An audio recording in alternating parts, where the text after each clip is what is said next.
Welcome friends. So today we are going to start the second chapter of the chemistry, that is chemical changes and reaction. तो बच्चों इस chapter में हम पढ़ेंगे कि chemical change क्या होता है, कैसे हमें पता लगता है केमिकल चेंज हुआ है, फिर केमिकल रिएक्शन क्या होते हैं, टाइप्स ऑफ केमिकल रिएक्शन क्या होते हैं, इन सब की स्टडी की जाएगी इसमें इस चैप्टर में। तो सबसे पहले हम बात करते हैं कि हमारा केमिकल चेंज होता क्या है। केमिकल चेंज क्या होता है?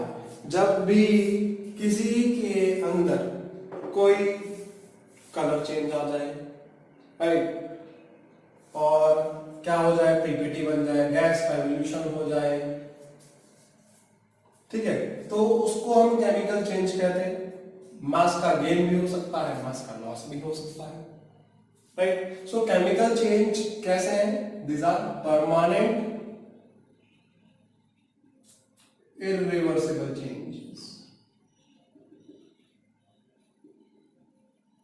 ठीक है, राइट। सो केमिकल चेंज या केमिकल रिएक्शन, तो केमिकल रिएक्शन क्या होता है? The chemical change is occurring in and around us is known as chemical reaction. जो भी हमारे आसपास केमिकल चेंजेस आते हैं उसको हम क्या कहते हैं? केमिकल रिएक्शन कहते हैं। अब हमारे पास जो केमिकल रिएक्शंस हैं वो कब होंगे डिपेंड करता है, ठीक है जी। तो जैसे कि सबसे पहले condition necessary for a chemical reaction. So condition क्या है? पहला क्लोज कांटेक्ट का होना। अब ये तो है नहीं कि हमने आयरन इधर इस बोर्ड के कोने में रख दिया, सल्फर इधर रख दिया, बोल देंगे कंबाइन कर जाएंगे, नहीं होगा। तो अगर वो पास में कंबाइंड होंगे, एक कांटेक्ट में होंगे, तो ही वो रिएक्शन होगा, नहीं तो नहीं होगा। सो जैसे कि iron plus sulphur gives iron sulphide. General reaction हमारे पास क्या है? Metal plus sulphur gives metal sulphide. बेटा जनरल रिएक्शन याद रखना बहुत जरूरी है, मैं जहां जहां बीच में बताऊंगा, क्योंकि जनरल रिएक्शंस के बेस पर ही हमारे पास होते हैं। जिंक प्लस सल्फर होता है जिंक सल्फाइड आ जाता है, वो भी इसी तरीके से, ठीक है। सोडियम प्लस सल्फर होता है सोडियम सल्फाइड हो जाता है। सो क्लोज कांटेक्ट का होना जरूरी है। दूसरा सॉल्यूशन फॉर्म। कुछ रिएक्शन जब है वो है तभी होंगे अगर वो सॉल्यूशन में होंगे, नहीं तो नहीं। जैसे कि आपके पास अगर आपको इलेक्ट्रोलाइसिस करनी होती है तो आपका जो इलेक्ट्रोलाइट है वो सॉल्यूशन फॉर्म में होना चाहिए, तो ही रिएक्शन होगा, नहीं तो नहीं होगा, ठीक है। फिर प्रेजेंस ऑफ लाइट। कुछ रिएक्शन के लिए लाइट चाहिए होती है, लाइट होगी तो वो रिएक्ट करेंगे, नहीं तो नहीं करेंगे। सबसे बेस्ट एग्जांपल हमारा इसमें क्या है? फोटोसिंथेसिस है, राइट और नॉट? फोटोसिंथेसिस में क्या होता है? Carbon dioxide, water, sunlight, chlorophyll, क्या दे देते हैं बच्चे? ग्लूकोज, वाटर एंड ऑक्सीजन, ठीक है बच्चे। यहां पर ये 6 बैलेंस अगर हम करें इसे, 12, यहाँ पर ये 6 और 6 और, ठीक है बच्चे। तो ये हमारे पास बैलेंस इक्वेशन होगी। तो लाइट की भी जरूरत है कि जब लाइट होगी तो ही रिएक्ट करेंगे, नहीं तो नहीं करेंगे। कुछ के लिए क्या चाहिए? इलेक्ट्रिसिटी चाहिए होती है। जैसे इलेक्ट्रोलाइसिस करने में किसी भी चीज का अगर हम इलेक्ट्रोलाइसिस करेंगे, electro means electricity lysis breakdown, बिजली से तोड़ना। जैसे कि हम वाटर की इलेक्ट्रोलाइसिस अगर कर दें तो हमारे पास हाइड्रोजन और ऑक्सीजन आ जाता है, राइट। तो आपके पास इलेक्ट्रिसिटी का होना जरूरी है, ठीक है। फिर कैटलिस्ट। कैटलिस्ट क्या होता है? Catalyst is a substance which increases और decreases the rate of reaction. Catalyst वो सब्सटेंस होता है जो हमारे रिएक्शन को या तो बढ़ा सकता है या घटा सकता है। तो कैटलिस्ट जो है वो दो किस्म के हो जाते हैं, पॉजिटिव हो जाता है और नेगेटिव। पॉजिटिव तो इंक्रीज करेगा और नेगेटिव क्या करेगा? डिक्रीज करेगा, राइट? ठीक है बच्चे, तो ये क्या हमारे पास कैटालिटिक रिएक्शंस होते हैं, इसमें कैटलिस्ट की जरूरत होती है। जैसे कि पोटेशियम क्लोराइड के अंदर अगर हम मैग्नीज डाइऑक्साइड डाल देते हैं तो potassium chloride plus oxygen gas आ जाती है, राइट? सो ये भी हमारे पास क्या है? कैटालिटिक रिएक्शंस है। अब इसमें MnO2 पॉजिटिव कैटलिस्ट का काम कर रहा है। अगर मैं डिकम्पोजिशन कर देता हूँ हाइड्रोजन पेरोक्साइड की, ठीक है, और फास्फोरिक एसिड डाल देता हूँ तो ये रिटार्ड करेगा, रिएक्शन को स्लो कर देगा, वाटर ऑक्सीजन, ठीक है जी। फिर ऑक्सीडेशन ऑफ क्लोरोफॉर्म, क्या? Oxidation of chloroform. क्लोरोफॉर्म होती है CHCl3। ये एनेस्थीसिया की तरह पहले काम किया जाता था, अब इसे खत्म कर दिया गया है। एनेस्थीसिया में जो पेशेंट्स को बेहोश करने के लिए काम आता था, राइट, क्योंकि पॉइजनस होता है। अब तो जो ऑक्सीडेशन करेंगे क्लोरोफॉर्म के अगर in the presence of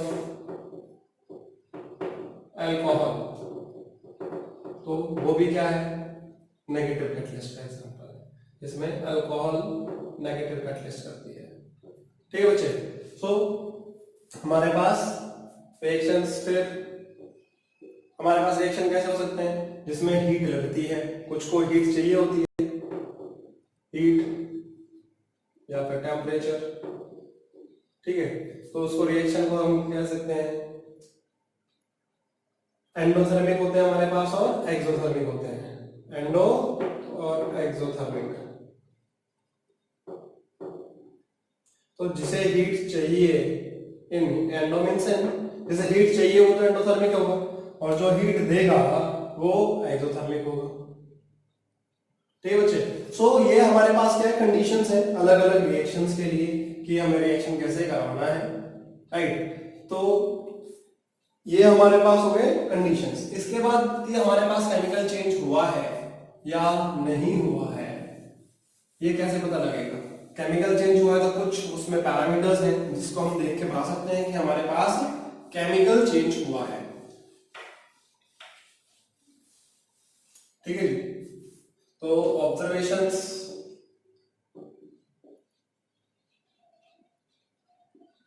for chemical reaction, तो केमिकल रिएक्शन के लिए ऑब्जर्वेशन क्या क्या हो सकती है? सबसे पहले कलर चेंज हो सकता है, क्या हो सकता है? कलर चेंज, ठीक है। अब कलर चेंज का एग्जांपल जैसे कि हमारे पास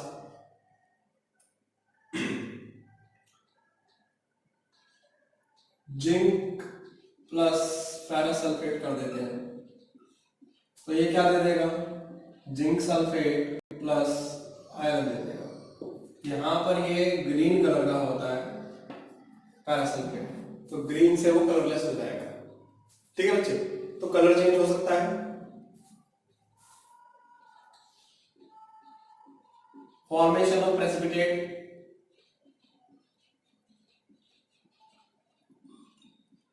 प्रेसिपिटेट फॉर्मेशन हो सकता है। प्रेसिपिटेट क्या होता है?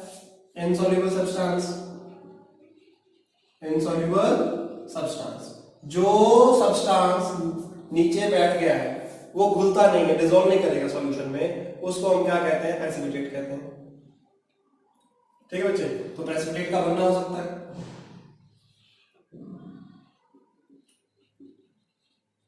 एवोल्यूशन ऑफ गैस, गैस बाहर निकल सकती है, क्या? गैस बाहर निकल सकती है, गैस का चेंज, गैस जो है गैस भी इवॉल्व ऑफ, जैसे कि हमारे पास CO2 गैस निकल गई बाहर या फिर हमारे पास NO2 निकल गई, अलग अलग गैसेस जो है वो निकल जाती हैं, ठीक है बच्चे। फिर और क्या हो सकता है कि केमिकल चेंज होगा तो हमारे पास क्या बनेगा? हमेशा केमिकल रिएक्शन होगा, new substances are found, new substances are formed. हमेशा कुछ नया बनेगा, जो था वो रिएक्ट कर जाएगा और कुछ आपके पास नया आ जाएगा। ठीक है बच्चे। फिर क्या हो सकता है, हीट का एवोल्यूशन हो सकता है या फिर एब्जॉर्प्शन हो सकता है। डिपेंड करेगा हमारे पास कि कैसे कैसे रिएक्शंस हैं, उसके हिसाब से एवोल्यूशन भी हो सकती है और एब्जॉर्प्शन भी हो सकती है। ठीक है बच्चे, तो इसके हिसाब से हम क्या बता सकते हैं कि हमारे पास क्या हुए हैं, केमिकल रिएक्शन हुए। अब केमिकल रिएक्शन को अगर देखा जाए, अगर क्लासिफाई करें तो कितनी कैटेगरी में हम इसको क्लासिफाई कर सकते हैं। There are various categories in which we can classify the reactions. ठीक है बच्चे, तो सबसे पहले जो हम बात करते हैं, हमारे पास जो रिएक्शंस आएंगे हम कैटेगरी में पढ़ेंगे। पहला कॉम्बिनेशन रिएक्शन पढ़ेंगे, ठीक है। फिर डिस्प्लेसमेंट रिएक्शन पढ़ेंगे,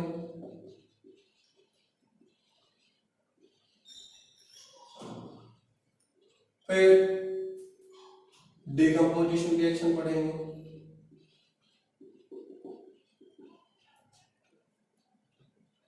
डबल डिस्प्लेसमेंट पढ़ेंगे,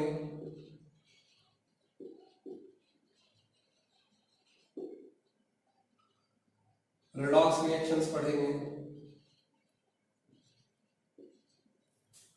ठीक है, और डिस्प्रपोर्शनेशन रिएक्शन।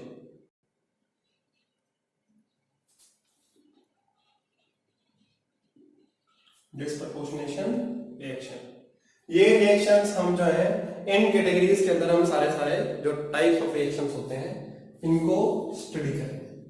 ठीक है बच्चे, तो सबसे पहले हम पॉइंट बाय पॉइंट चलेंगे। पहले हम कॉम्बिनेशन रिएक्शन की तरफ चलते हैं, राइट। सो कॉम्बिनेशन रिएक्शन क्या होता है? कॉम्बिनेशन का मतलब क्या है? कंबाइन करना। क्या है?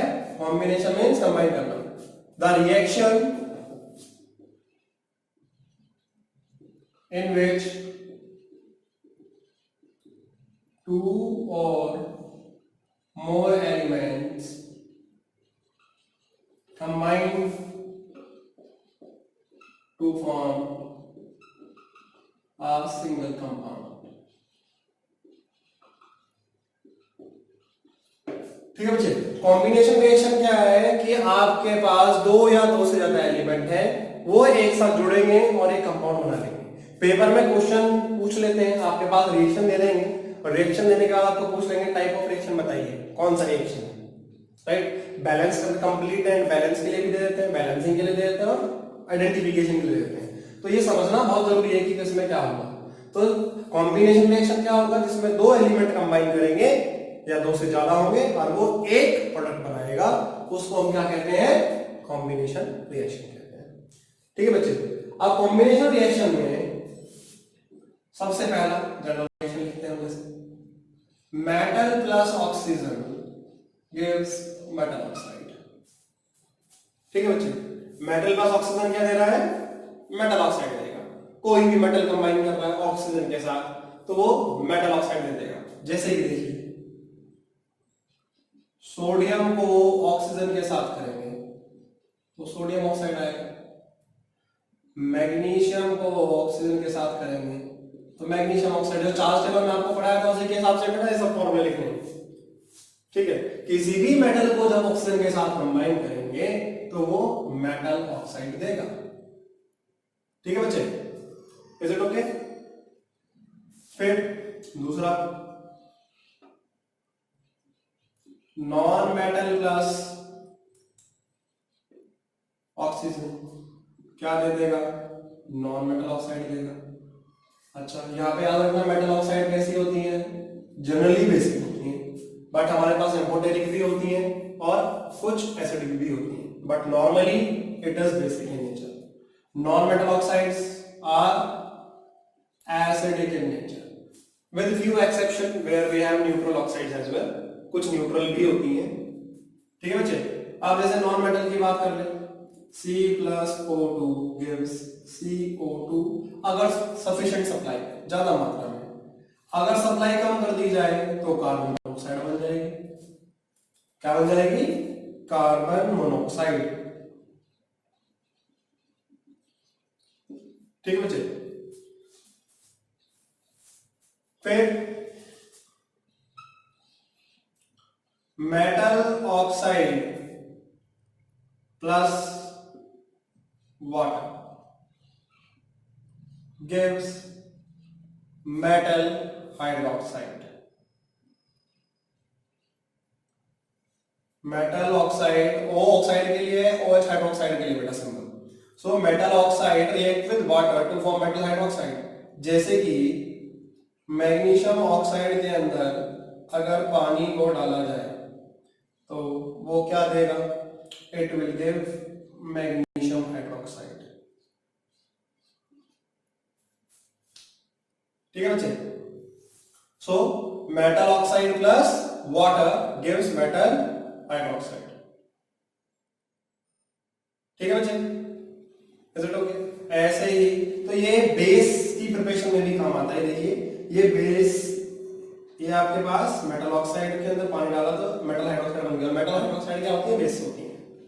ऐसे ही अगर हम नॉन मेटल ऑक्साइड के अंदर, क्या अगर हम नॉन मेटल ऑक्साइड के अंदर पानी डालेंगे तो वो रिस्पेक्टिव एसिड दे देगा। क्या देगा? Respective acid. अब जैसे कि CO2 नॉन मेटल ऑक्साइड है, उसके अंदर हमने पानी डाला तो वो कार्बोनिक एसिड दे देगा। क्या दे देगा? Carbonic acid. ठीक है बच्चे। फिर और एग्जांपल ले लेते हैं इसके अंदर। सल्फर डाइऑक्साइड के अंदर हमने पानी डाल दिया तो वो क्या देगा? सल्फ्यूरस एसिड देगा। It is sulphurous acid.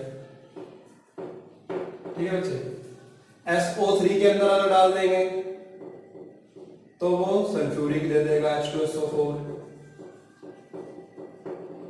तो ये हमारे पास बदलते चले जाएंगे। अब अगर मैं N2O5 के अंदर पानी डालूं तो ये क्या देगा? नाइट्रिक एसिड दे देगा। नाइट्रोजन पेंटॉक्साइड कहते हैं बेटा इसे, nitric oxide. This is nitrogen pentoxide. फिर अगर मैं फास्फोरस पेंटॉक्साइड में डाल दूं P2O5 के अंदर तो वो फास्फोरिक एसिड दे देगा, H3PO4।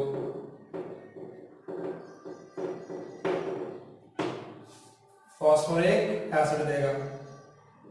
ठीक है बच्चे। अब ये नॉन मेटल ऑक्साइड्स पानी के साथ रिएक्ट करके रिस्पेक्टिव एसिड बना रहे हैं, तो नॉन मेटल ऑक्साइड्स को हम एसिडिक एनाहाइड्राइड कहते हैं, क्योंकि ये हमारे पास रिस्पेक्टिव एसिड बनाने के लिए काम आता है। ठीक है बच्चे। फिर और अगर हम नाइट्रोजन डाइऑक्साइड के अंदर पानी डालें तो वो निट्रस एसिड देगा और नाइट्रिक एसिड देगा। दो एसिड का कॉम्बिनेशन आ जाता है, निट्रस एसिड और नाइट्रिक एसिड। तो NO2 को हम डबल एसिडिक एनहाइड्राइड कहते हैं। डबल एसिडिक एनहाइड्राइड क्यों कहते हैं? क्योंकि ये क्या करता है? दो एसिड बना रहा है। क्या कर रहा है? दो एसिड बना रहा है, इसलिए इसको हम क्या कहते हैं? डबल एसिडिक एनहाइड्राइड कहते हैं। तो नॉन मेटल ऑक्साइड के अंदर अगर हम पानी डालेंगे तो वो रिस्पेक्टिव एसिड देगा हमें। ठीक है बच्चे। ये हमारे पास चार टाइप के हो गए कॉम्बिनेशन में। फिर और देखते हैं हम वो भी कॉम्बिनेशन, जितनी वैरायटी पॉसिबल्स है हमारे पास उतने सब हम देखेंगे। बेटा नोट डाउन करते रहना इन चीजों को।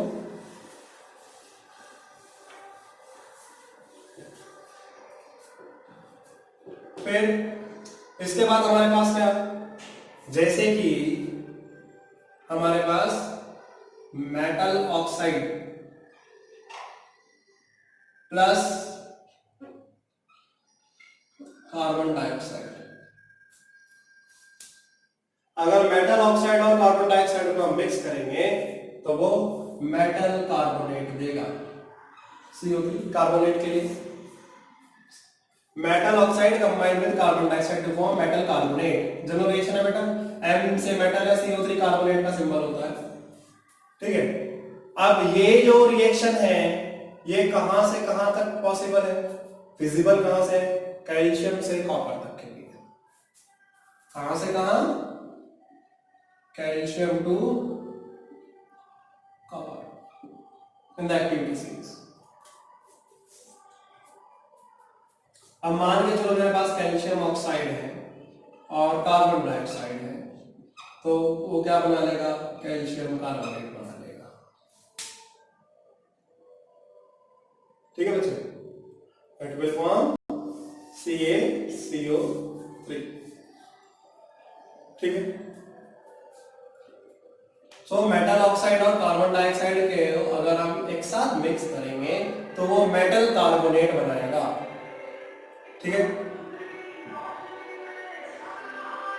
फिर और भी हम बहुत सारी जितनी मेटल ऑक्साइड्स हैं जो चार्ज टेबल में ऊपर हमारे पास बेसिक रेडिकल थे, उसमें जितने भी मेटल हैं उनकी ऑक्साइड को कंबाइन करेंगे तो वो क्या मेटल कार्बोनेट बनाएगा, विद एक्सेप्शन टू, आपके पास किसको एक्सेप्ट नहीं करेगा ये, पोटेशियम को, सोडियम को। ठीक है जी, डायरेक्टली इनके साथ कंबाइन नहीं कर सकते हैं। और जो नीचे वाले हैं नोबल मेटल्स वो भी नहीं करते। बच्चे एक्टिविटी सीरीज देखो हमारे पास क्या होती है, potassium, sodium, calcium, magnesium, aluminium, zinc, iron, nickel, tin, lead, hydrogen, copper, mercury, silver, gold, platinum. Means एक छोटा सा ओवरव्यू है, बाकी तो बहुत बड़ी होती है ये। ठीक है, बट इनसे काम चल जाता है हमारा, जितनी हमें जरूरत होती है। तो potassium, sodium, calcium, magnesium, aluminium, zinc, iron, nickel, tin, lead, hydrogen, copper, mercury, silver, gold, platinum. अब बच्चे से याद कैसे करोगे, कुत्ता ना कार मांगे, अल्टो जन फरारी, निखिल सांडा, फिर भी यह कुत्ता, HGAGAUPT। ठीक है बच्चे, तो इसको हम याद कर सकते हैं, ऐसे मेमोराइज कर सकते हैं आप। ठीक है, तो अगर हमारे पास अगर हम ये तो नोबल मेटल गोल्ड और प्लेटिनम के तो करते ही नहीं है, सिल्वर और मर्करी वालों को अगर देखें तो ये डायरेक्टली कार्बन डाइऑक्साइड के साथ कंबाइन नहीं करते हैं, इसमें हमें ऑक्सीजन भी डालनी पड़ती है। ठीक है, ठीक है बच्चे, एक तो हमारे पास ये हो गया मेटल ऑक्साइड के अंदर अगर हम कार्बन डाइऑक्साइड डालेंगे, और मेटल ऑक्साइड, कार्बन डाइऑक्साइड और अगर वाटर डाल दें तो क्या करेगा वो, मेटल बाइकार्बोनेट बनाएगा। मैंने बताया था ना कॉम्बिनेशन रिएक्शन में क्या होगा आपके पास कि आप दो या दो से ज्यादा जुड़कर एक जब कंपाउंड बना लेंगे तो मेटल ऑक्साइड में कार्बन डाइऑक्साइड और पानी डाल दीजिए, मेटल बाइकार्बोनेट बन जाएगा। कोई भी मेटल ऑक्साइड ले लीजिए आप। ठीक है बच्चे, क्या कोई भी मेटल ऑक्साइड ले लीजिए। ठीक है, तो मेटल बाइकार्बोनेट दे देता है। ठीक है, या फिर क्योंकि ये मेटल कार्बोनेट बन जाएगा और उसके अंदर कार्बन डाइऑक्साइड आ जाती है, या फिर आप कह सकते हो कि मेटल कार्बोनेट जो है उसमें वाटर और CO2 डालेंगे तो वो मेटल बाइकार्बोनेट बना देगा। ये भी कॉम्बिनेशन रिएक्शन है। ठीक है बच्चे, अब एग्जांपल लेते हैं, जैसे कि सोडियम कार्बोनेट है उसमें हमने वाटर डाला और कार्बन डाइऑक्साइड डाला, तो वो सोडियम बाइकार्बोनेट बना लेगा, सोडियम बाइकार्बोनेट या सोडियम हाइड्रोजन कार्बोनेट। ठीक है, ओके। अब मैग्नीशियम कार्बोनेट में अगर डालें वाटर और CO2, तो ये क्या बना लेगा, मैग्नीशियम बाइकार्बोनेट, MgHCO3 ट्वाइस। ये मैं आपको चार्ज टेबल फॉर्म में डालने सिखाए थे। मैग्नीशियम 2 पॉजिटिव होता है, बाइकार्बोनेट 1, तो इसलिए यहां पर ट्वाइस आ गया इसका। ठीक है बच्चे, तो ये हमारे पास क्या है, कंबाइन करके हमने मेटल बाइकार्बोनेट भी बना लिया। ठीक है, अब हमारे पास जैसे कि रिएक्शंस हैं, मेटल ऑक्साइड के अंदर हम सल्फर डाइऑक्साइड गैस डाल देते हैं, जैसे ये थी नॉन मेटल गैस। तो सिंपल सी चीज है, जब एक एसिडिक गैस होगी और एक बेसिक गैस होगी, तो जब वो कंबाइन करेगी तो वो सॉल्ट बनाएगी, और वो भी इनसॉल्युबल होता है। ठीक है, तो metal oxide plus sulphur dioxide क्या देगा, मेटल सल्फाइड देगा। ठीक है, जब एक मेटेलिक ऑक्साइड और एक नॉन मेटेलिक ऑक्साइड कंबाइन करेगी तो वो रिस्पेक्टिव सॉल्ट देगी। ठीक है बच्चे, अब यहां पर देखिए, magnesium oxide plus sulphur dioxide gives magnesium sulphide. क्या है, मैग्नीशियम सल्फाइड। ठीक है बच्चे, ये हमारे पास क्या है, कॉम्बिनेशन के कुछ रिएक्शंस हो गए। जनरल रिएक्शन साथ साथ बता रहा हूं, अच्छे से लिखते रहना। फिर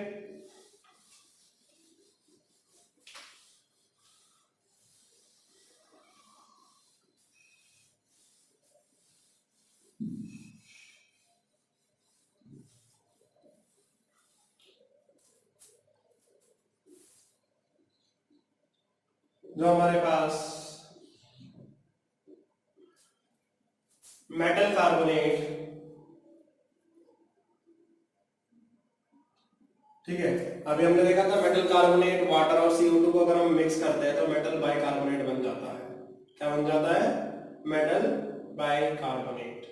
ठीक है, अब मेटल हाइड्रोक्साइड के साथ भी ऐसा ही है। अगर देखिए मेटल हाइड्रोक्साइड के अंदर हम नॉन मेटेलिक ऑक्साइड डालेंगे तो वो क्या करेगा, it will form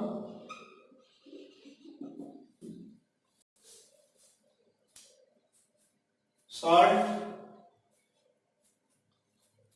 and water। ठीक है बच्चे, ये क्यों बता रहा हूं मैं, क्योंकि इसके बेस पे जो प्रोडक्ट आएगा वो कॉम्बिनेशन में आएगा। तो metal oxide plus non metal oxide salt and water दे देगा। जैसे कि एग्जांपल लेते हैं, कैल्शियम हाइड्रोक्साइड है आपके पास, उसके अंदर आपने CO2 गैस डाल दी, तो वो क्या करेगा, CaCO3 प्लस H2O। ठीक है, ये जो टेस्ट है कार्बन डाइऑक्साइड के टेस्ट के लिए भी होता है, क्योंकि ये लाइम वाटर है, इसको हम लाइम वाटर भी कहते हैं या स्लेक्ट लाइम भी कहते हैं। ठीक है, या फिर कैल्शियम हाइड्रोक्साइड भी कहा जाता है। तो ये कैल्शियम कार्बोनेट बन जाता है, तो मिल्कीनेस आ जाती है। अब ये देखिए कि जब इसमें एक्सेस में कार्बन डाइऑक्साइड डाली जाएगी तो ये इसके बेस पर है, वही रिएक्शन जो आपको बताया था, कैल्शियम कार्बोनेट वाटर और इसमें CO2 डाल देंगे, तो ये मेटल कार्बोनेट में वाटर CO2 डालते हैं तो मेटल बाइकार्बोनेट बन जाएगा, calcium bicarbonate will be formed और मिल्कीनेस डिसअपीयर्स। ठीक है बच्चे, मिल्कीनेस जो हो गई वो खत्म हो गई। ठीक है, फिर जैसे कि हमारे पास नाइट्रोजन गैस है और हाइड्रोजन गैस है, ये जब कंबाइन करेगी तो ये क्या बना लेगा, अमोनिया गैस बना लेगी। ये भी कॉम्बिनेशन रिएक्शन है, ये भी क्या है बच्चे, कॉम्बिनेशन रिएक्शन है कि नाइट्रोजन हाइड्रोजन जब कंबाइन करती है तो वो अमोनिया बना लेती है।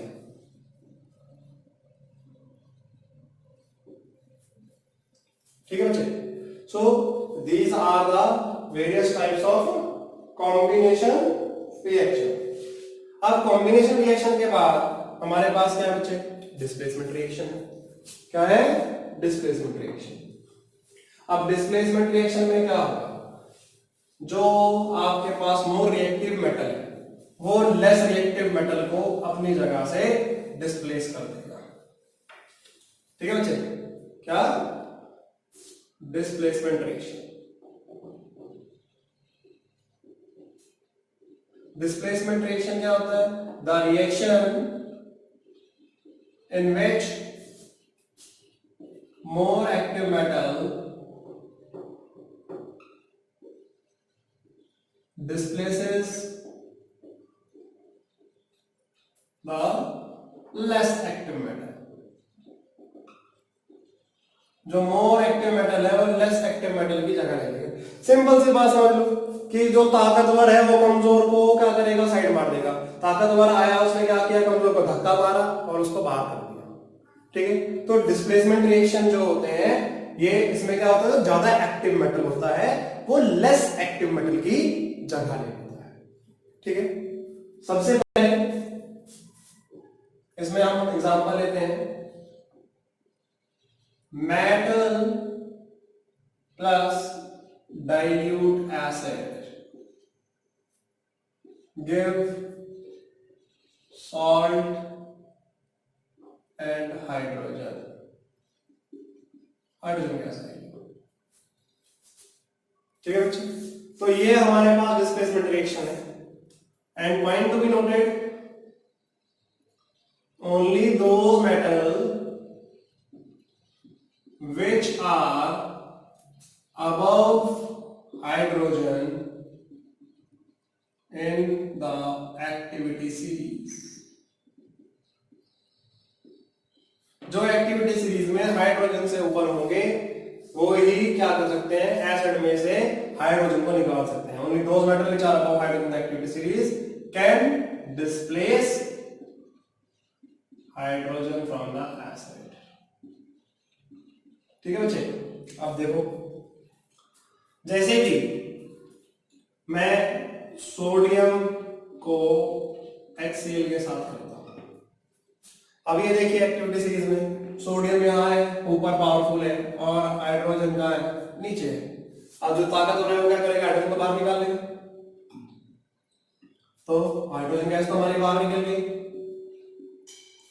और सॉल्ट है वो मेटल के साथ कंबाइन करेगा। तो एसिड का नेगेटिव क्या, क्लोराइड है, और ये सोडियम है तो सोडियम क्लोराइड बनेगा। According to charge table formula क्या बन जाएगा, NaCl, sodium chloride plus hydrogen. अब सपोज यहां पे एल्यूमिनियम होता, एल्यूमिनियम, और सपोज यहां पर हम सल्फ्यूरिक एसिड ले लेते, राइट, ये हमारे पास क्या, सल्फ्यूरिक एसिड। अब सल्फ्यूरिक एसिड हमने लिया तो ये मेटल एल्यूमिनियम देखिए ऊपर है हाइड्रोजन से, यस, तो ये क्या करेगा, डिस्प्लेस करेगा। अब डिस्प्लेस करेगा तो हाइड्रोजन गैस बाहर आ गई, और सॉल्ट कैसे बनेगा, एसिड का जो नेगेटिव है वो मेटल के साथ कंबाइन कर जाएगा। अब एसिड का नेगेटिव क्या है, सल्फेट, और ये मेटल है एल्यूमिनियम, तो एल्यूमिनियम सल्फेट बनेगा। चार्ज टेबल के हिसाब से फॉर्मूला बनाएंगे क्रॉस मल्टीप्लाई करके, तो Al2SO4+। हमेशा जब भी फॉर्मूले बनेंगे वो आपके चार्ज टेबल के हिसाब से बनेंगे। अगर आपको चार्ज टेबल याद नहीं है तो बहुत प्रॉब्लम होगी, क्योंकि आप अगर रटने बैठोगे तो ये सारे रिएक्शन नहीं रटे जा सकते। ठीक है बच्चे, तो यहां पर ये देखिए, अगर आपको ऐसा रिएक्शन दे दी जाए और उसमें हाइड्रोजन गैस लिबरेट हो गई, तो एक्टिव मेटल ने क्या है, लेस एक्टिव मेटल को डिस्प्लेस कर दिया, तो वो क्या है, इट इज डिस्प्लेसमेंट रिएक्शन। ठीक है बच्चे, अब मान के चलो आपको दे दिया था कॉपर प्लस डाइल्यूट HCl, तो यहां पर क्या होता, नो रिएक्शन। क्यों, क्योंकि ये देखिए कॉपर जो है हाइड्रोजन से नीचे है, तो कॉपर हाइड्रोजन को निकाल नहीं सकता, इसलिए इसमें कोई रिएक्शन नहीं होगा। ठीक है बच्चे, फिर जो आपके पास ये एसिड है, नॉर्मली एसिड जो लेते हैं या तो डाइल्यूट HCl लेते हैं, डाइल्यूट H2SO4। हम डाइल्यूट HNO3 के केस में if it is dilute HNO3, अगर डाइल्यूट HNO3 होगा तो क्या होगा, ये ऑक्सीडाइजिंग एजेंट है, तो ये क्या करेगा, जो हाइड्रोजन बनती है उसको पानी में कन्वर्ट कर देता है। क्यों? क्योंकि HNO3 क्या है, ऑक्सीडाइजिंग एजेंट है। ठीक है, it is a oxidising agent जो ऑक्सीडेशन करवा देता है। तो हाइड्रोजन का ऑक्सीडेशन करवा के क्या बना लेगा, पानी बना लेगा। But there are two metals which react with very dilute. ठीक है, ये क्वेश्चन इंपॉर्टेंट है। Magnesium and manganese react with 1% very dilute nitric acid to give salt and hydrogen। तो ये हाइड्रोजन गैस लिबरेट करा देगा। जैसे कि देखो, मैग्नीशियम को HNO3 के साथ किया 1% जो सॉल्यूशन है हमारे पास, तो वो क्या देगा, सॉल्ट। सॉल्ट कैसे आएगा, एसिड का नेगेटिव, नाइट्रेट इसके साथ कंबाइन हो जाएगा, magnesium nitrate plus hydrogen gas will be evolved. ठीक है बच्चे, ओके। तो ये मेटल प्लस डाइल्यूट एसिड के साथ हमारे रिएक्शंस हैं जिसमें हम हाइड्रोजन गैस लिबरेट करा देते हैं। फिर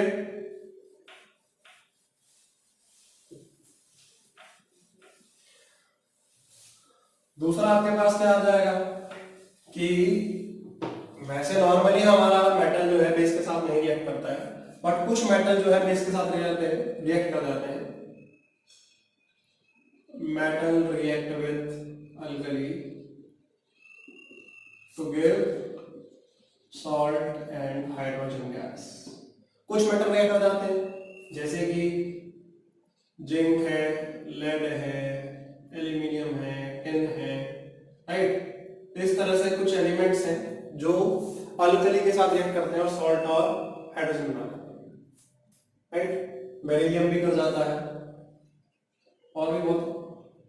तो मेटल्स जैसे कि जिंक को अगर मैं NaOH के साथ करूंगा तो ये क्या बनाएगा, sodium zincate Na2ZnO2 plus hydrogen gas, sodium zincate. ठीक है बच्चे, अगर यहाँ KOH होता तो पोटेशियम जिंकेट आ जाता। ऐसे ही अगर यहाँ पे लेड होगा तो लेड होगा, इनको हम एम्फोटेरिक मेटल्स भी कह देते हैं। लेड जो है वो क्या बनाएगा, फॉर्मूला सेम रहेगा, सिर्फ Zn का Pb आ जाएगा। आपको चार्ज टेबल में बताया था मैंने, Na2PbO2 प्लस H2, ये सोडियम प्लम्बाइट, सोडियम प्लम्बाइट। ठीक है बच्चे, ऐसे ही एल्यूमिनियम के साथ अगर करेंगे, अगर एल्यूमिनियम जो है वाटर की प्रेजेंस में किया जाएगा जब बेस के साथ करेंगे तो ये सोडियम मेटा एल्यूमिनेट बनाएगा plus hydrogen gas will be liberated, sodium Meta aluminate. ठीक है बच्चे, सो ये भी हमारे पास क्या है, दैट इज डिस्प्लेसमेंट रिएक्शन।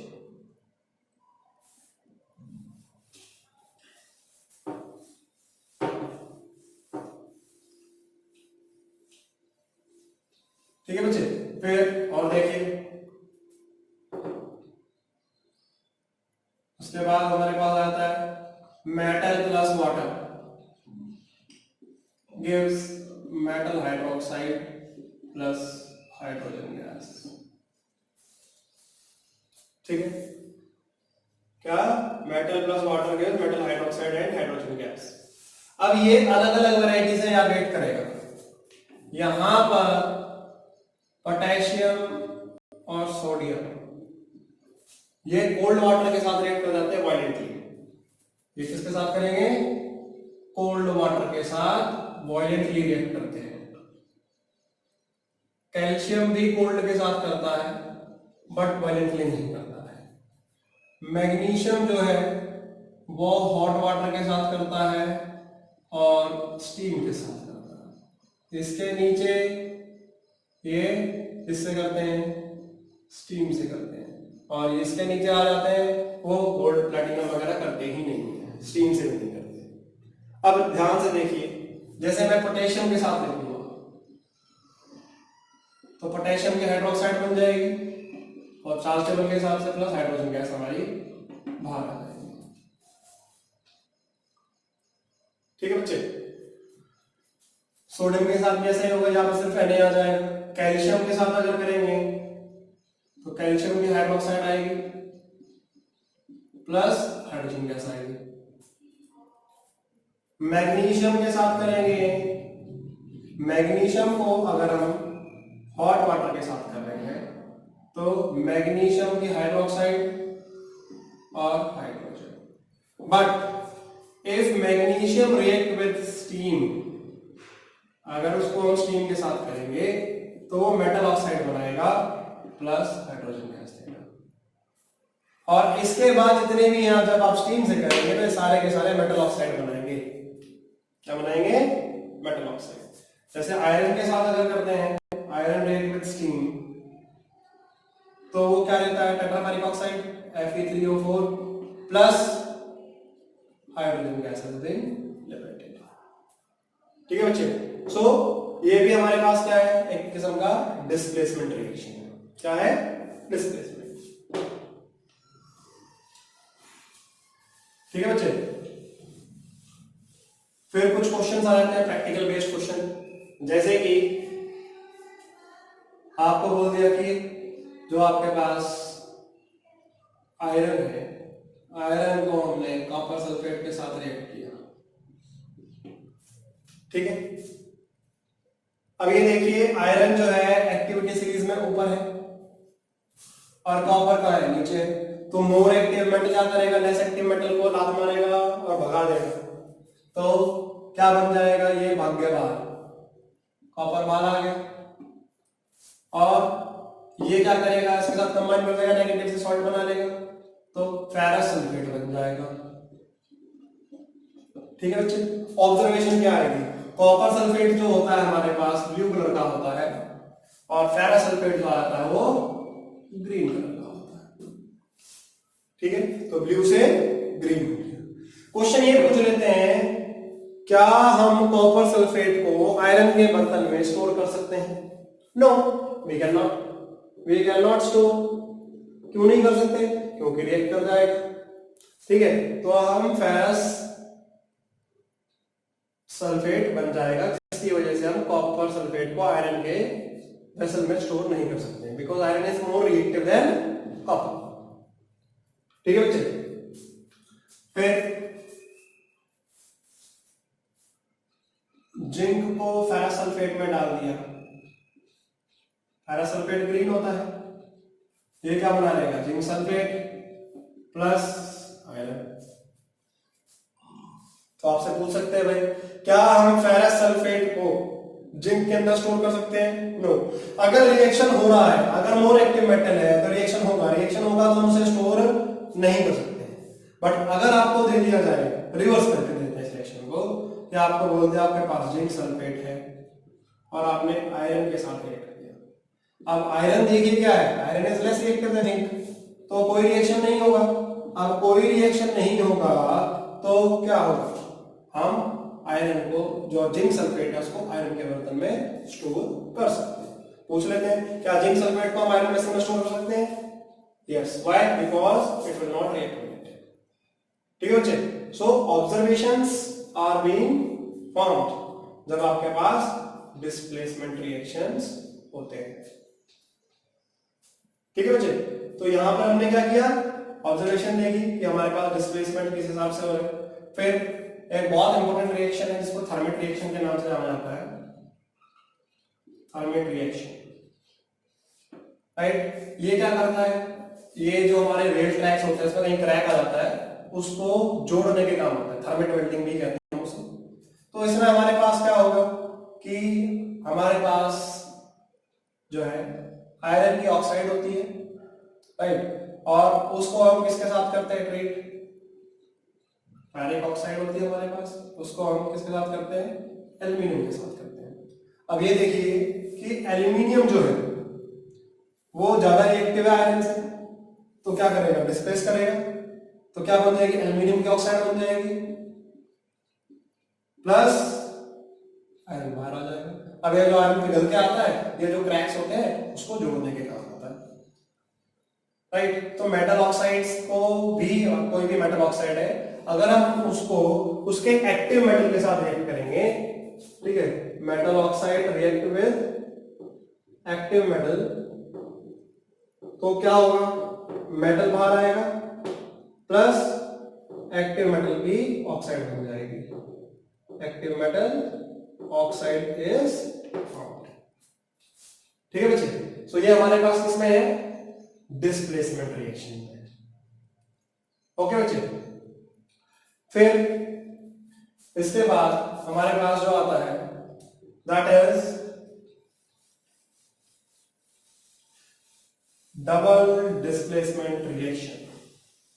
क्या है, डबल डिस्प्लेसमेंट रिएक्शन।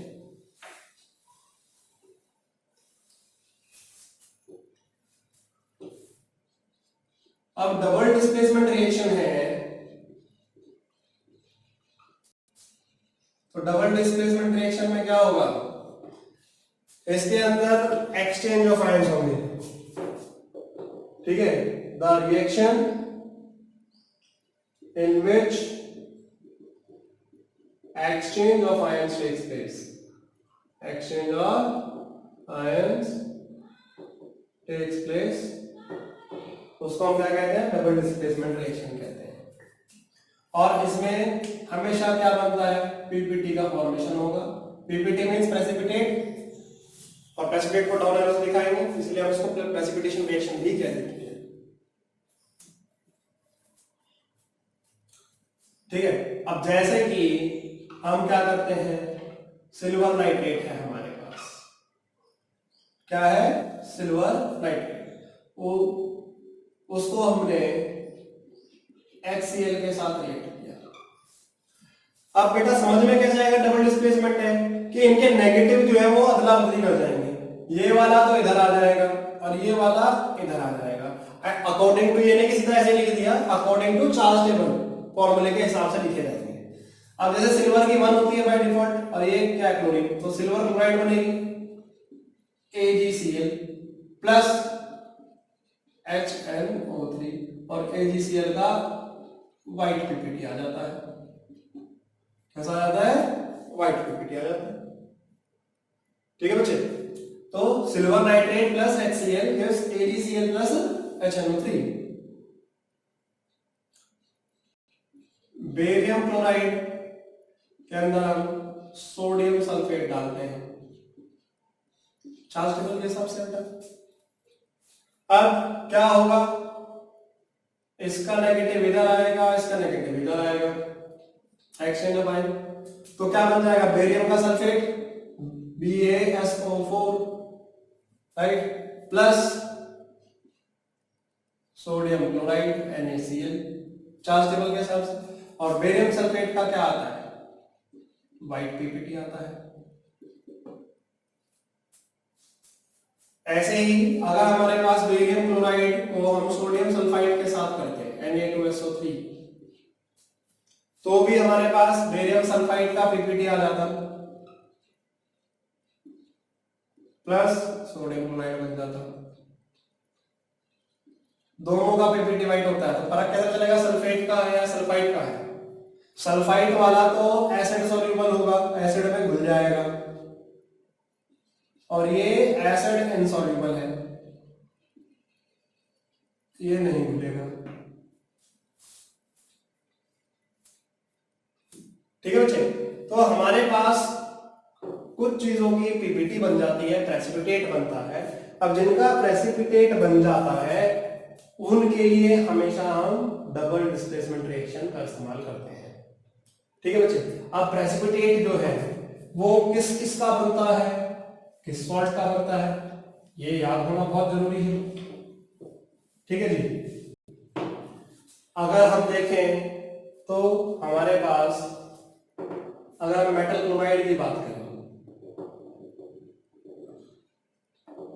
तो सिल्वर, मरकरी, मरकरी, सिल्वर और लेड, इनके पीपीटी बनते हैं, इनके पीपीटी बन जाते हैं किसके, मेटल क्लोराइड के।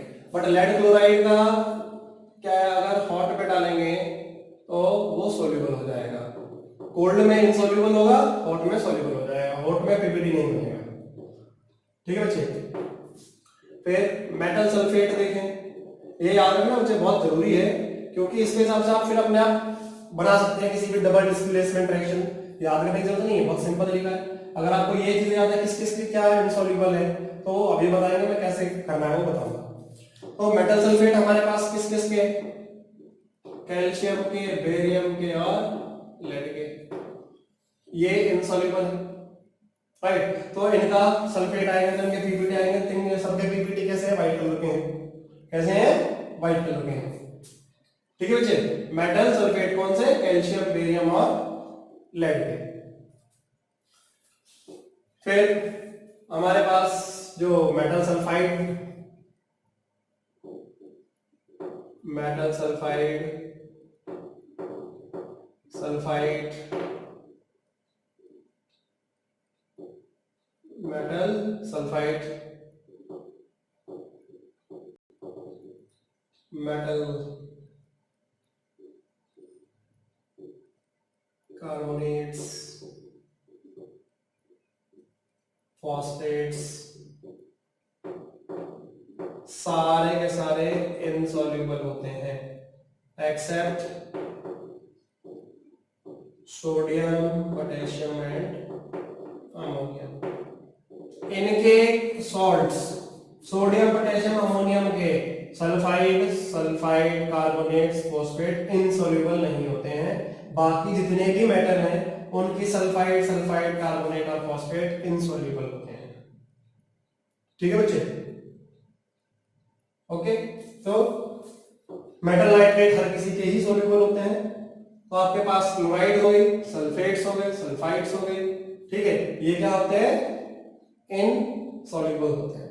अब मान के चलो मुझे जैसे कि क्या करना है, मेरे को रिएक्शन डबल डिस्प्लेसमेंट का लिखना है। अब मुझे पता है कि मेरे लेड की क्लोराइड क्या है, इनसॉल्युबल है। तो लेड की क्लोराइड है तो मेरे को लेड का सॉल्ट बनाना है, सपोज लेड क्लोराइड, मैंने यहां लिख दिया लेड क्लोराइड। ठीक है। अब मेरे को लेड की क्लोराइड बनानी है, यहां पे कोई लेड का सॉल्ट लेना पड़ेगा जो कि क्या है, सॉल्युबल। मैं लेड का नाइट्रेट ले लेता हूं, PbNO3 ट्वाइस। और मैं क्या करूंगा, सोडियम का कोई मैं, मेरे को क्लोराइड चाहिए तो मैं सोडियम की क्लोराइड लूंगा। सिंपल सी चीज याद रखना कि मेरे को जो इनसॉल्युबल सॉल्ट तैयार करना है वो मैं सोडियम का सॉल्ट लूंगा उसका। मेरा क्लोराइड करनी है तो मैंने सोडियम की क्लोराइड ले ली, तो डबल डिस्प्लेसमेंट रिएक्शन हुआ, इसका नेगेटिव ये आ गया और इसका नेगेटिव यहां पर आ जाएगा। ये क्या बना लेगा, सोडियम नाइट्रेट। ठीक है बच्चे। अगर मेरे को लेड का सल्फेट चाहिए था तो मैंने ये ले लिया, सोल्यूबल लेड नाइट्रेट ले लिया और इसके अंदर मैंने सोडियम सल्फेट डाल दिया।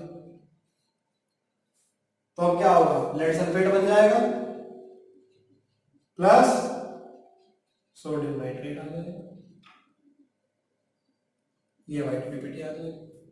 तो जो भी हमें इनसॉल्युबल सॉल्ट बनाना है उसकी हम क्या कर लेंगे, रिएक्शन के हिसाब से हम वो सोडियम का सॉल्ट ले लेंगे। ठीक है, क्लोराइड चाहिए तो सोडियम क्लोराइड ले लिया, सल्फेट चाहिए तो सोडियम का सल्फेट ले लिया। ठीक है, अगर हमें सल्फाइड चाहिए होती तो हम सोडियम की सल्फाइड ले लेते।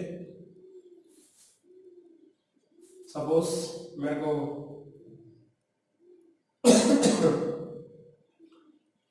बेरियम क्लोराइड के अंदर मैंने सोडियम सल्फाइड डाल दिया तो वो बेरियम सल्फाइड दे देगा प्लस सोडियम क्लोराइड। तो ये देखिए तो यहाँ पर भी बेरियम सल्फाइड का वाइट पीपीटी ये रिएक्शन मैंने यहाँ पे ऑलरेडी लिखा रहेगा। ठीक है बच्चे, तो ये हम कोई सा भी सॉल्ट बना सकते हैं जो इनसॉल्युबल है, बट उसके लिए आपको याद होना चाहिए कि कौन से मेटल क्लोराइड में सिल्वर, मरकरी और लेड की क्लोराइड इनसॉल्युबल है। लेड क्लोराइड हॉट में सॉल्युबल है वाटर में। मेटल सल्फेट कैल्शियम, बेरियम और लेड के इनसॉल्युबल है। यहाँ पर मैं सोडियम सल्फेट या सल्फ्यूरिक एसिड का इस्तेमाल भी कर सकता था। ठीक है बच्चे, अगर मेरे को सल्फेट चाहिए तो मैं सल्फ्यूरिक एसिड का इस्तेमाल भी कर सकता हूँ। ठीक है, एक तो हमारे पास डबल डिस्प्लेसमेंट में सिंपल ये हो गए कि आपके पास एक्सचेंज है, तो जब आपके पास एक्सचेंज ऑफ आयंस होंगे तो वो आपके पास का डबल डिस्प्लेसमेंट है, मींस उनके नेगेटिव पार्ट बदल जाएंगे, तो आपको आइडेंटिफाई करना आसान है, पता लग जाएगा कि यहां से इधर गया और ये नेगेटिव इधर आया। ठीक है, फिर और ये हम क्वालिटेटिव एनालिसिस में इस्तेमाल करते हैं रिएक्शंस जो डबल डिस्प्लेसमेंट है, इसमें भी पीपीटी फॉर्मेशन होता है, डबल डिस्प्लेसमेंट होता है, राइट, और ये बेसिक केमिकल प्रॉपर्टीज में भी आ जाता है और हमारे रिएक्शंस में भी आता है। तो आपके पास क्या है जनरल रिएक्शन इसके लिए, मेटल का सॉल्ट लोगे, कोई भी मेटल है उसका सॉल्ट लिए, सॉल्ट मतलब एक पॉजिटिव एक नेगेटिव कंबाइन कर दिया तो सॉल्ट बन जाता है। ठीक है, एक एसिडिक रेडिकल है, बेसिक रेडिकल, उसको हम सोडियम हाइड्रोक्साइड या फिर अमोनियम हाइड्रोक्साइड के साथ रिएक्ट कराएंगे। ठीक है, तो वो क्या करेगा, वो क्या करेगा कि सोडियम का और पोटेशियम का सॉल्ट बना लेगा, सोडियम और अमोनियम का हमारे पास सॉल्ट बन जाएगा और मेटल की हाइड्रोक्साइड बन जाएगी। तो क्या आएगा आपके पास, मेटल हाइड्रोक्साइड आएगी प्लस सोडियम या फिर अमोनियम का सॉल्ट आएगा। सोडियम और अमोनियम का सॉल्ट वैलेंसी जो होती है सेम है, Na पॉजिटिव और NH4 पॉजिटिव दोनों का एक है, तो क्यों उनकी बैलेंसिंग भी सेम रहेगी और उनके जो फॉर्मूले वो भी सेम रहेंगे, सिर्फ Na और Na की जगह NH4 लग जाएगा। अब ये देखिए कि और मेटल हाइड्रोक्साइड जो बनेगी उसका हमेशा पीपीटी आएगा। ठीक है, अब हमारे पास NaOH में जैसे कि मेरे पास ले लेते हैं हमने लिया फेरस सल्फेट, मेटल का सॉल्ट ले लिया, उसको मैंने किसके साथ किया, NaOH के साथ किया या फिर NH4H के साथ ले लिया, तो मेटल की हाइड्रोक्साइड बन जाएगी। मेटल हमारे पास आयरन है, अब आयरन की वैलेंसी कितनी है यहाँ पे 2, तो 2 इसके हिसाब से हमारे पास हाइड्रोक्साइड बनेगी, फेरस हाइड्रोक्साइड बन जाएगी प्लस क्या हो जाएगा, सोडियम का सल्फेट आ जाएगा, सोडियम सल्फेट या फिर अमोनियम सल्फेट अगर हम NH4 लेंगे। तो ये देखो डबल डिस्प्लेसमेंट हुआ, इसका सल्फेट इसके पास, इसका हाइड्रोक्साइड इसके पास, डबल डिस्प्लेसमेंट रिएक्शन, राइट। अब ऑब्जर्वेशन क्या आती है बच्चे, पैरा सल्फेट होता है हमारे पास ग्रीन, इसका जो पीपीटी बनेगा ये कैसा बनेगा, डर्टी ग्रीन आएगा। ठीक है, अगर यहां पर फेरिक सल्फेट होता Fe2SO4 थ्राइस, उसको हम NaOH या फिर NH4OH के साथ करते हैं, तो ये क्या करता, ये भी डबल डिस्प्लेसमेंट रिएक्शन होता। इसमें क्या आता, फेरिक की हाइड्रोक्साइड आ जाती, क्योंकि यहाँ पर आयरन की 3 है फेरिक, तो ये फेरिक की हाइड्रोक्साइड OH इधर सल्फेट इधर प्लस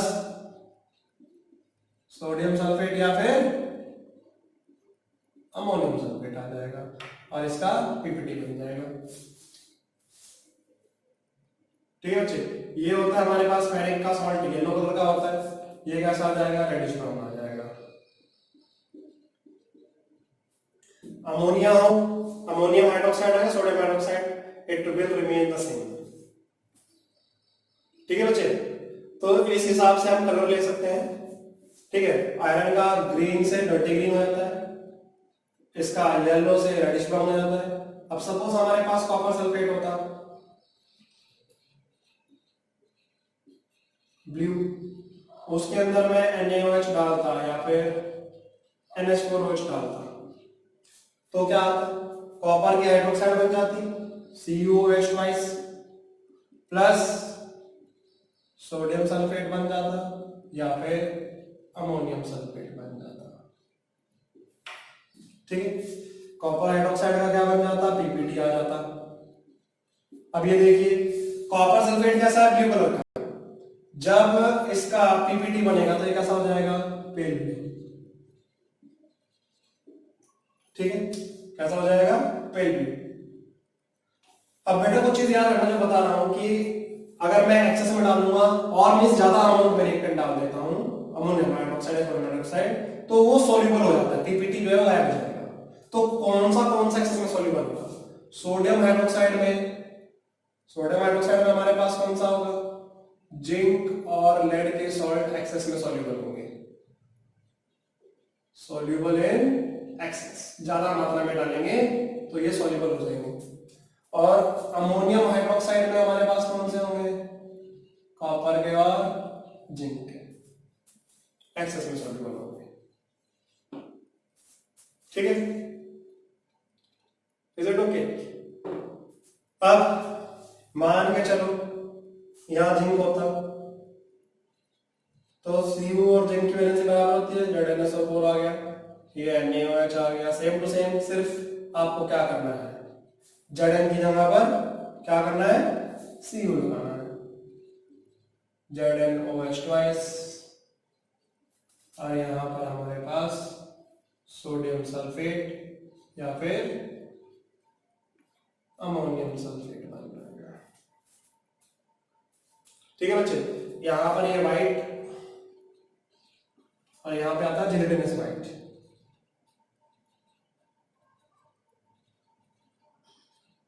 कलर पीपीटी आता है। ठीक है बच्चे,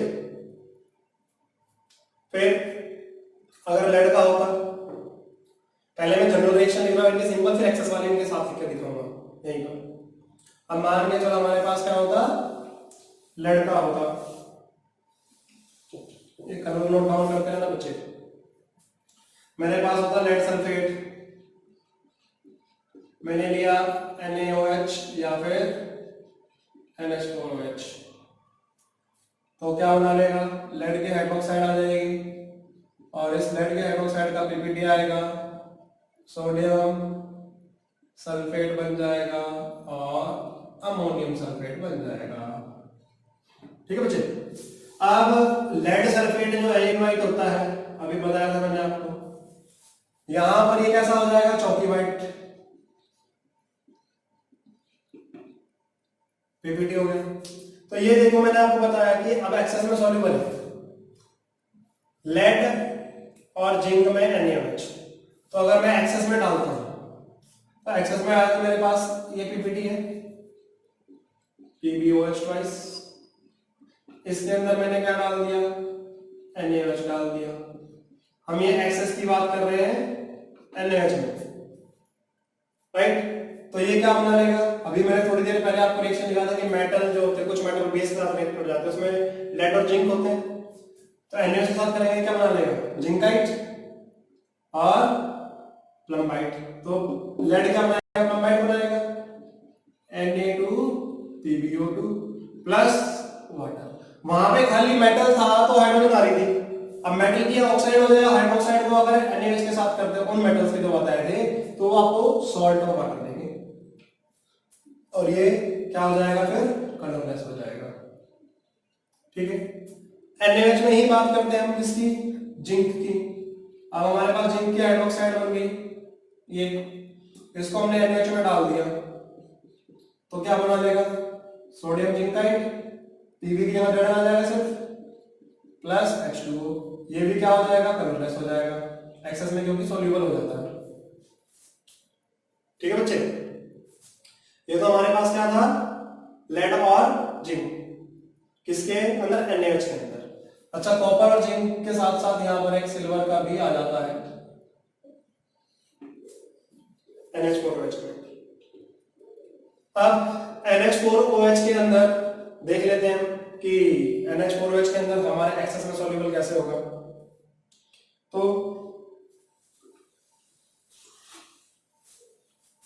कॉपर और जिंक सॉल्युबल होते हैं बताया। तो हमारे पास हम NH4OH की बात कर रहे हैं, तो ये भूल जाओ, NH4OH है, ये भी भूल जाओ। तो हमारे पास जो प्रोडक्ट आए हैं इनको हम क्या करेंगे, copper hydroxide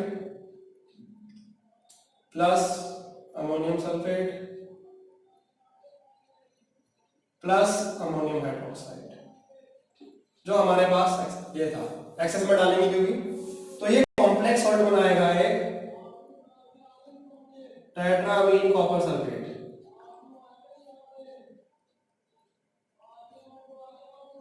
plus water. Colour याद रखना, ब्लू था, ब्लू से पेल ब्लू हुआ, पेल ब्लू से कैसा हो जाएगा, डीप ब्लू हो जाएगा, ठीक है।